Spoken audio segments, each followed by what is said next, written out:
Boa tarde, companheiras, companheiros, camaradas, lutadoras e lutadores.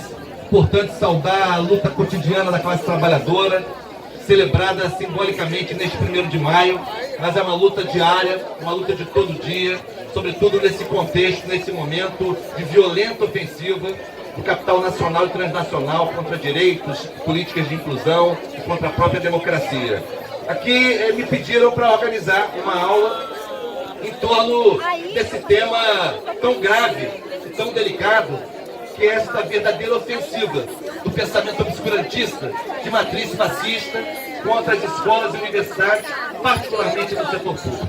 Quero antes situar o contexto do que fazemos essa aula pública, que é o contexto deste ato que unifica as diferentes centrais sindicais, as diferentes forças do campo democrático popular, do campo da esquerda, dando um horizonte, dando uma linha, dando régua e compasso ao que deve ser, nesse contexto da luta no Brasil, o movimento das esquerdas, um movimento de unidade, um movimento de unificação da luta, um movimento que tente superar, ainda que pontualmente, nossas divergências pontuais, nossas divergências de método, em proveito de uma grande ofensiva de nossa parte, organizada, articulada e unificada, contra o avanço do capital. Por isso, é importante ressaltar esse aspecto nesse 1º de maio, diferente de outros que fizemos nos anos anteriores, e que nem sempre foi possível fazer esta luta unificada. Eu quero ressaltar isso como muito positivo, como grande diferencial. E insisto, nós que estamos fazendo a luta no parlamento, a luta partidária, temos que tirar proveito e lições dessa experiência deste 1º de maio para trabalhar diuturnamente pela unidade da esquerda nesse contexto da luta da classe trabalhadora no Brasil. Pessoal, para enfrentar esse tema, é necessário fazer um esforço mais geral de contextualização sobre o que nós estamos vivendo no Brasil e no mundo. É preciso lembrar, é preciso trazer aqui à baila que o modo de produção capitalista se debate para sair de sua principal crise de acumulação, que teve como epicentro o ano de 2008, que foi simbolizado pela chamada crise do subprime, crise das hipotecas, mas vem se arrastando essa crise que derrubou economias capitalistas importantes, produziu déficits importantes nas mecas do capitalismo ocidental, Estados Unidos, Alemanha, Inglaterra, França, enfim, com consequências ainda mais dramáticas para os países da periferia do capitalismo na Europa, como Portugal, Grécia, Espanha, entre outros. Portanto, sempre que acontece uma grande crise de acumulação, como aconteceu no final dos anos 20 do século passado, como aconteceu em meados dos anos 70 do século passado com o choque do petróleo, 3 macroestratégias são empregadas, são usadas pelo capital para tentar sair da crise e redefinir os seus padrões de acumulação. A primeira macroestratégia é avançar vorazmente sobre as principais reservas de riqueza disponíveis no planeta. Tentar assumir o controle dessas riquezas é uma primeira macroestratégia. É isso que explica, em boa medida, a razão essencial do golpe de Estado no Brasil, que é o controle do petróleo e das jazidas de petróleo na camada do pré-sal no mar territorial brasileiro. Portanto, esse é o elemento 1, uma estratégia 1 do grande capital transnacional, dos seus agentes internacionais, no sentido de redefinir seus padrões de acumulação. Segunda macroestratégia é avançar também vorazmente contra direitos e conquistas obtidos na luta pela classe trabalhadora no mundo inteiro. E é isso que explica também, em boa medida, desde o golpe de Estado, desde o governo ilegítimo de Temer, e agora com o governo desse desqualificado Jair Bolsonaro, esse avanço, essa ofensiva sem rédeas, sem limites, do governo brasileiro contra direitos, marcadamente hoje, em torno do debate que fazemos sobre a reforma da Previdência, e na verdade a tentativa de desconstituir a aposentadoria como direito e financiarizar a aposentadoria, colocar a aposentadoria sob o controle da banca, sob o controle dos agentes financeiros, sob o controle da burguesia financeira, que é a franja hegemônica do capital em seu atual estágio. E a terceira macroestratégia é desestabilizar governos e articulações internacionais que estejam numa linha diferente, antagônica, antípoda às vezes, da orientação central do capitalismo. Por isso que houve um avanço sistemático, planejado, articulado contra vários governos desse corredor da América Latina que praticavam, ainda que com contradições, ainda com suas idiosincrasias, praticavam de forma inequívoca políticas e execução do orçamento numa perspectiva igualitarista.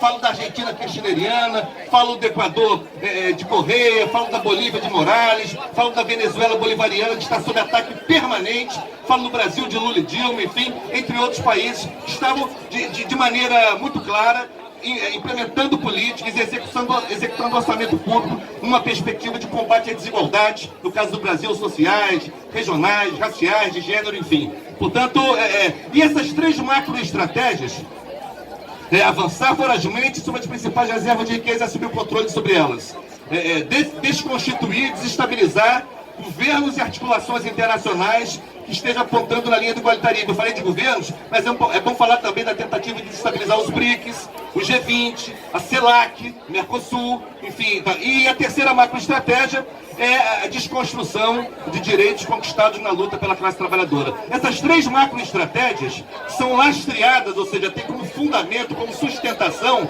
dois movimentos igualmente importantes do ponto de vista da lógica do capital. O primeiro movimento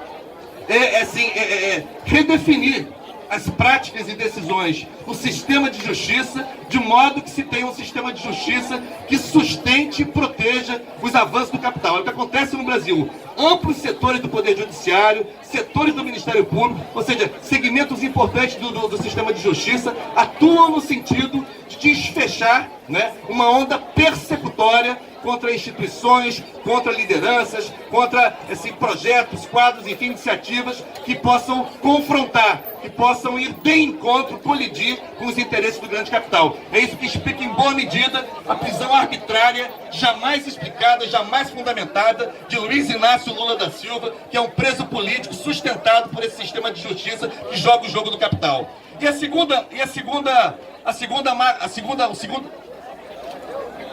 O segundo lastro importante é o avanço no campo da moral e dos costumes. É a tentativa de forjar, né, sobre valores conservadores, reacionários, obscurantistas, as relações sociais. Por isso, há uma ofensiva, não apenas em relação ao sistema de justiça, como eu falei, tentando estruturá-lo de maneira a dar uma aparência de constitucionalidade, dar uma aparência de legalidade. Há uma série de medidas arbitrárias, inclusive no Brasil, muitas delas desrespeitando o texto constitucional, né? E ao mesmo tempo, este esforço, esta movimentação, no sentido de tentar inculcar, né, valores, né, absolutamente reacionários, inumanos, né, antidemocráticos, anticientíficos, né, para organizar a vida em sociedade nos seus mais diferentes campos sociais. E aí vai ficando mais fácil entender, e nós temos esse entendimento. Aqui é uma aula pública, nós poderíamos ter aqui, Antônio, uma junta docente para dar essa aula, porque tem muitos companheiros e companheiras que estão na luta no cotidiano, travando esse debate por aí. Fica mais fácil entender por que as universidades, as escolas e os institutos de pesquisa, particularmente do setor público, são os principais alvos.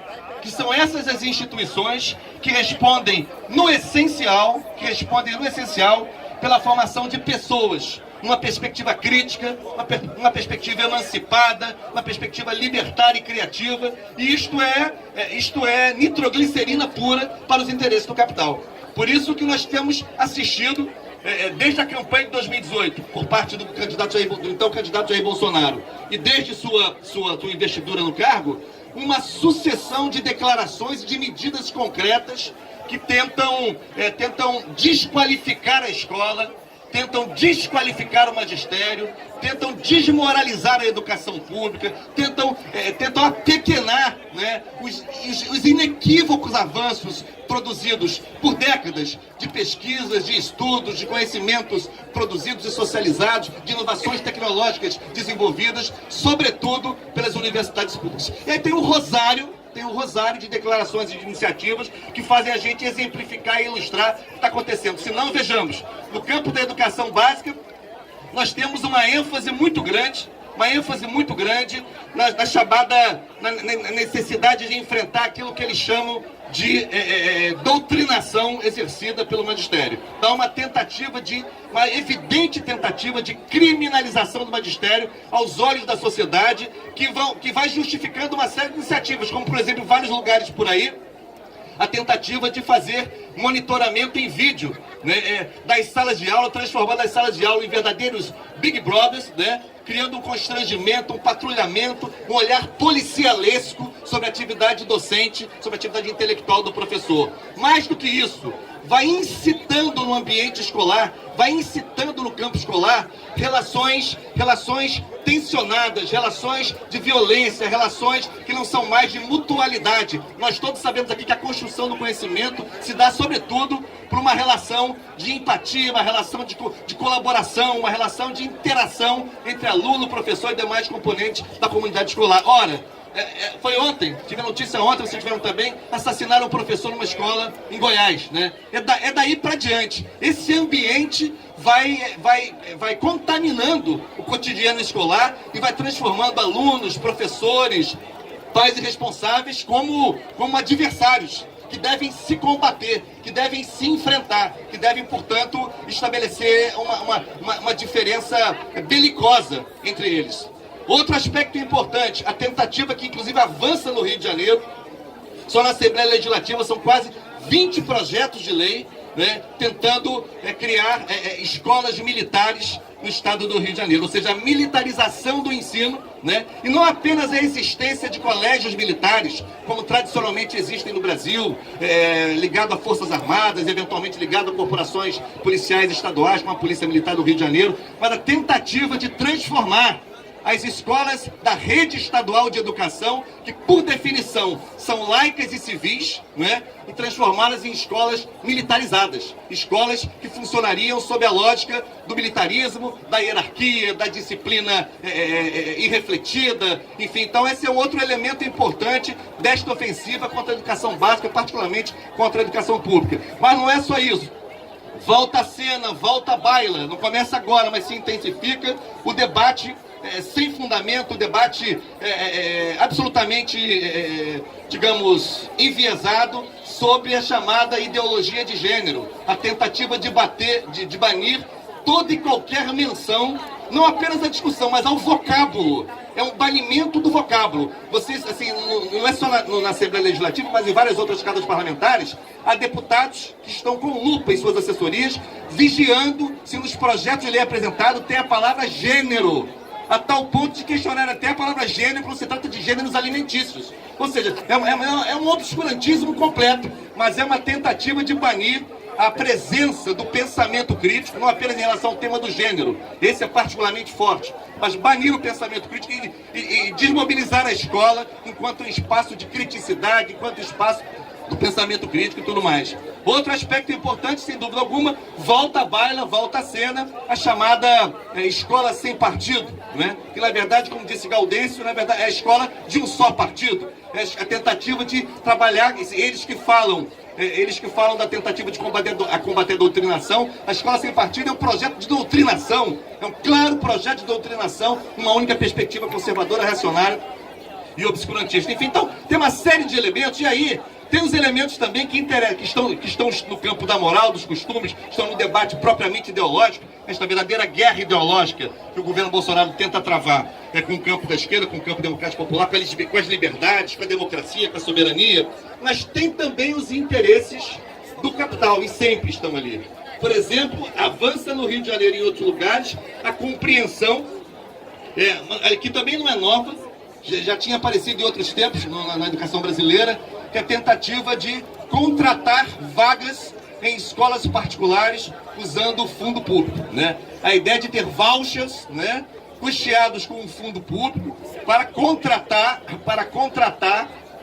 vagas em escolas particulares. Isto não é novo, mas eu quero mostrar como tem uma conexão entre esta luta no campo da moral e dos costumes, né, uma luta propriamente ideológica, com essa luta que também vai ao encontro dos interesses é do capital. Outro exemplo, a tentativa de implantar esse que se tornou um grande negócio no Brasil, de modo geral, sem prejuízo de algumas experiências pontuais, que são academicamente válidas, mas a tentativa de implantar, desde o ensino fundamental, a educação à distância, né? Ou seja, a educação à distância que virou também, vem virando um grande business no Brasil. Isso, portanto, tem a ver com os interesses do capital. Sem falar das perdas que isso representaria, porque é uma série de conhecimentos, uma série de competências pedagógicas, socioemocionais, que só se estabelecem na escola pela interação humana, pelos processos de socialização que a escola é capaz de estabelecer. Porque a escola não é autoescola, a escola não é lugar de instrução programada, a escola é lugar de transmissão de saberes legados pela humanidade, nas suas diferentes áreas do conhecimento, mas é, sobretudo, lugar de socialização, lugar de trabalhar valores, aspectos deontológicos, aspectos ligados aos direitos humanos. Portanto, ou seja, essa é uma compreensão importante. Do ponto de vista das universidades, os ataques também são muito claros, né? Com atitudes as mais evidentes. Por exemplo, o Ministério da Ciência e Tecnologia tomou um corte orçamentário no governo Bolsonaro, lá nesse primeiro quadrimestre, já de 42%. Isso significou já a supressão de 5 mil bolsas de iniciação científica. 5 mil bolsas de iniciação científica já foram suprimidas no Brasil desde janeiro de 2019. E se essa toada continuar, se não formos capazes de reverter este ataque, esse esforço para desmantelar o Parque Científico Nacional, nós não teremos mais, em breve espaço de tempo, bolsa de mestrado, bolsa de doutorado, enfim, tudo isso será seriamente comprometendo o funcionamento de laboratório de pesquisa, de grupo de pesquisa consolidados, enfim. Então, isso é uma demonstração objetiva dos ataques. Mais ataques, né? Vocês se lembram que foram suprimidas mais de 20 mil funções comissionadas e gratificadas das universidades públicas. Chefias de departamento, coordenação de curso, assessorias de extensão, assessoria de pesquisa, de pró-reitoria de pesquisa e pós-graduação, enfim. Tudo isso foi suprimido das universidades públicas. Mas ataques claramente desfechados contra algo que está consolidado no parque universitário brasileiro, no setor público, que é a democracia interna e a escolha de dirigentes com consulta direta, com eleição direta das suas comunidades acadêmicas. Não apenas os dirigentes executivos, reitores, diretores de faculdade, mas também membros dos colegiados, né? Dos conselhos superiores, conselho universitário, conselho de ensino e pesquisa, enfim. Pois bem, Bolsonaro já desferiu vários ataques. O primeiro deles talvez não tenha tido grande visibilidade, porque a instituição é uma instituição isolada, mas o Instituto Nacional de Educação de Surdos, né, que funciona no Rio de Janeiro, nas Laranjeiras, fez a eleição direta para diretor-geral, e Bolsonaro não nomeou a diretora-geral eleita, a professora Solange Rocha. Então foi o primeiro caso, né, que não chamou tanta atenção, porque não era uma grande universidade, não tinha grande capilaridade, enfim, mas é o primeiro caso. Agora, nós estamos assistindo na Universidade Federal da Grande Dourados, no Mato Grosso do Sul, o governo Bolsonaro não aceitou o processo eleitoral que ali foi feito, se recusou a receber a lista tríplice e mandou a universidade fazer de novo o processo eleitoral. E a universidade está se recusando a fazer novamente. Aqui no Rio de Janeiro, uma vergonha. Aqui no Rio de Janeiro teve na Unirio uma situação diferenciada, e eu acho que é um péssimo exemplo, um péssimo precedente, que contou com aquilo que a gente chama de quinta coluna. Dentro da universidade, o reitor, que passou por processo eleitoral, o reitor Jutuca, que foi eleito e reeleito, né, reitor da Unirio, se articulou com o governo Bolsonaro,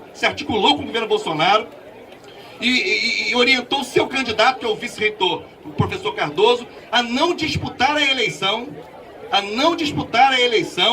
Ele não disputou a eleição, outras chapas disputaram a eleição, mas ele foi o mais votado na lista tríplice nos conselhos superiores. E é quem vai ser nomeado por Bolsonaro. Então, percebam que isso já é um diferencial. O governo Bolsonaro vai praticar olimpicamente essa história de não nomear o mais votado. Isso vai acontecer várias vezes, como aconteceu em vários momentos, é bom não esquecer, dos governos Fernando Henrique Cardoso, que teve o caso emblemático da UFRJ, mas em várias universidades federais ele se recusou a nomear o mais votado. Mas o caso da Unirio é ainda mais grave, porque é um processo que violenta por dentro a democracia interna da universidade. É uma articulação feita por setores da universidade com Brasília, para desqualificar o processo eleitoral e dizer o seguinte: olha, não nem preciso participar do processo eleitoral, que eu vou resolver a minha eleição no Conselho Superior, que a minha nomeação vai estar garantida em Brasília. Então, ou seja, isso tudo vai revelando. Agora, naturalmente, estamos todos sob o impacto dessa decisão que não surpreende, mas ainda assim nos deixa perplexos,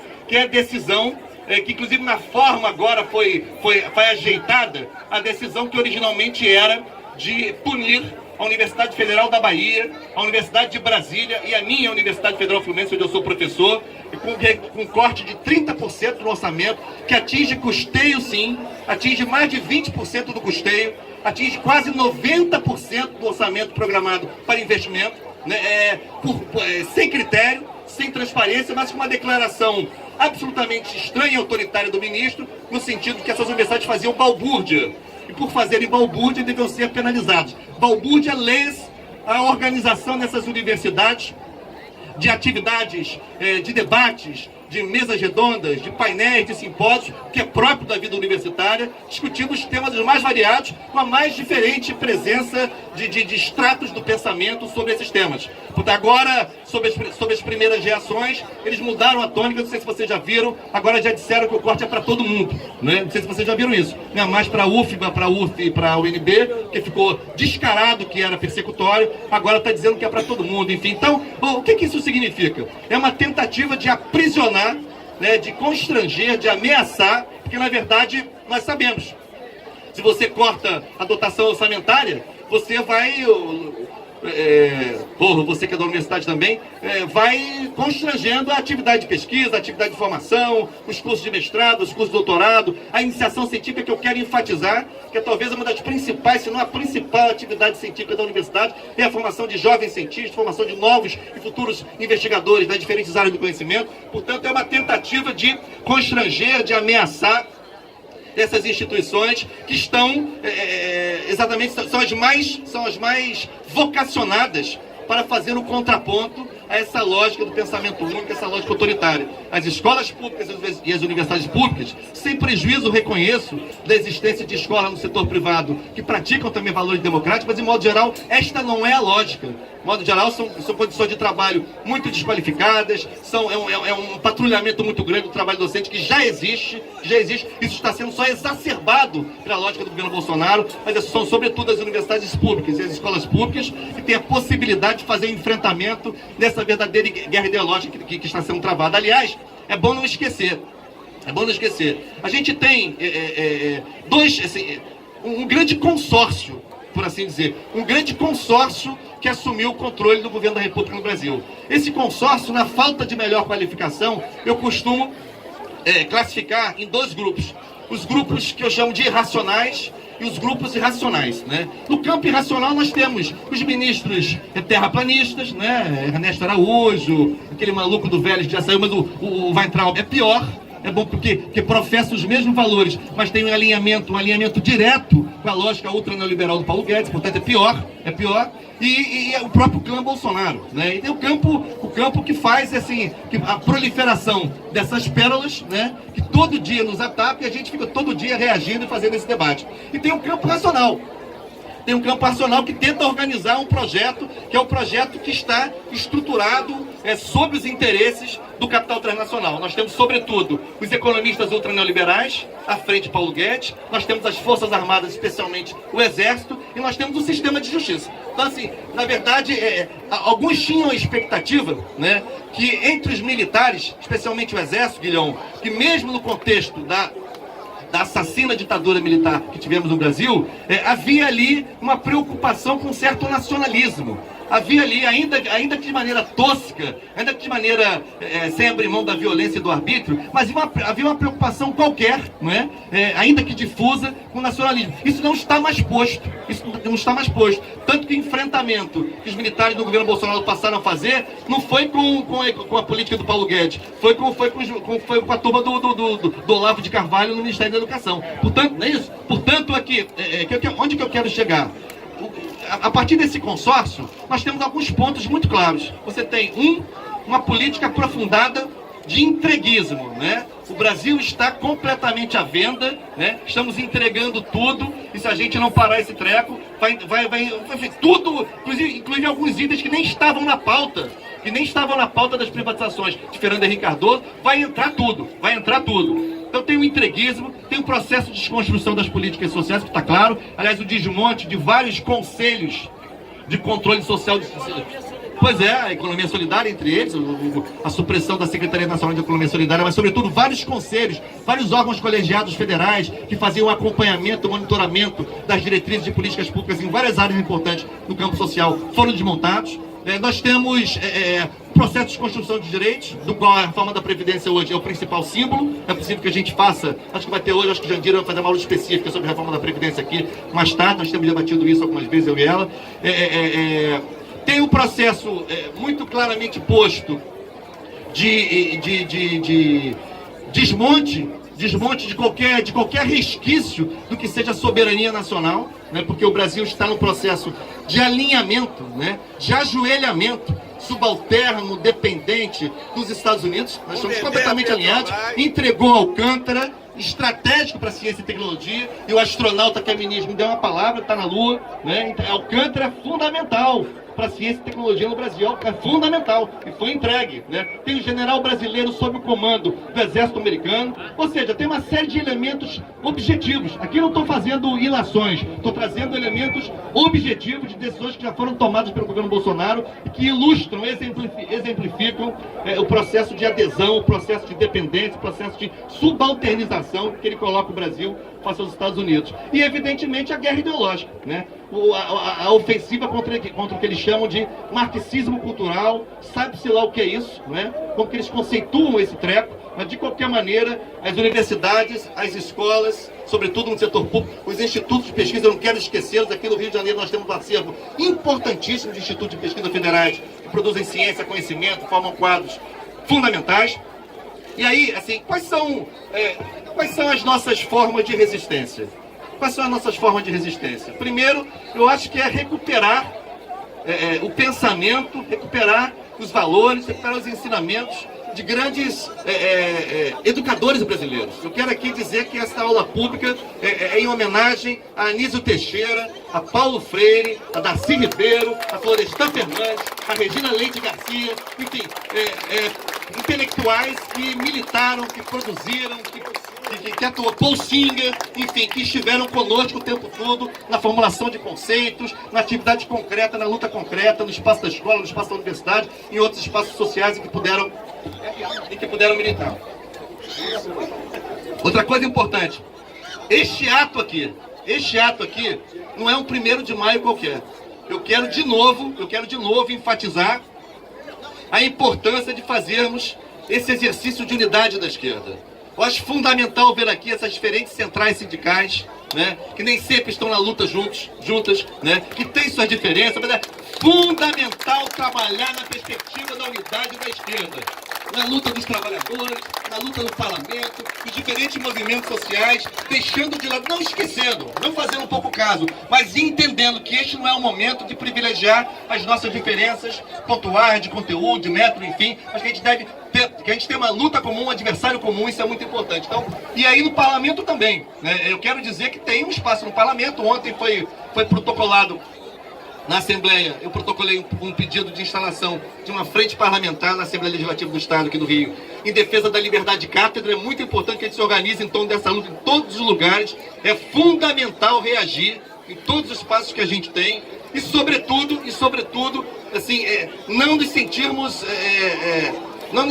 acovardados. A gente não pode se acovardar. A luta é dura, os ataques são frontais, deverão recrudescer, deverão se acentuar, mas a gente precisa estar firme na resistência, discutindo, organizando coletivos, escrevendo, publicando.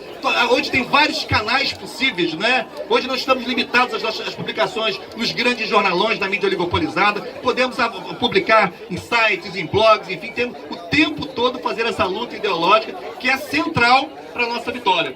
O debate ideológico A guerra ideológica travada contra a esquerda não é algo aleatório, né? O cara é tosco, tem problemas cognitivos, enfim, mas está ali para implantar um projeto, né? E esse projeto pressupõe, ele mesmo já falou várias vezes em outros de seus asseclas, pressupõe dizimar o campo da esquerda, desconstruir a esquerda em todas as suas dimensões. Por isso o nosso papel está na rua, está na luta, o 1º de maio simbolicamente, mas todos os dias, em todos os espaços sociais que nós pudermos estar, nós pudermos meter o pé na porta para discutir, para debater, para afirmar que um outro mundo é possível, que só a luta muda a vida. Lula livre, justiça para Marielle. Valeu, pessoal!